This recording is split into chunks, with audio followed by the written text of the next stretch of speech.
Hello বন্ধুরা, আসসালামু আলাইকুম। কেমন আছো? আশা করি সবাই ভালো আছো। তো সবাইকে জানাই শুভ সকাল, গুড মর্নিং। তো এই যে দেখো, আমি এত সকালে উঠে কি করছি। এত সকালে উঠি না, উঠেছি রাত 2:30টার সময়। আর উঠে এই যে এই কাজ করতে লেগেছি বন্ধুরা। তো দেখো, দুমুঠো গ্রামগঞ্জে থাকতে গেলে দুমুঠো ভাতের জন্য কিনাই করতে হয়। তো ধান টান দেখেছো, ধান টান উঠে গেছে। এবারে এখন এইটি সিদ্ধ করছি। সিদ্ধ হলে তবে দুটি চাল পাওয়া যাবে বন্ধুরা। আর একটু কষ্ট না করলে শুকের ভাত খাওয়া যাবে না। তো বৎসরে এক বৎসরে চাল করতে গেলে এইভাবেই কষ্ট করে নিতে হয় বন্ধুরা।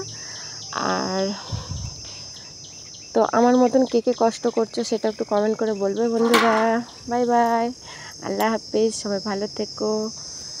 আর আমি এই সকাল সকাল ভিডিওটা দিলাম তোমাদেরকে, দেখো যে তোমাদের আপু কি করছে সকাল সকাল। আর আমার পুচকুরা সবাই ঘুমিয়ে রয়েছে এখন। তো ঠিক আছে, বাই বাই, আল্লাহ হাফেজ।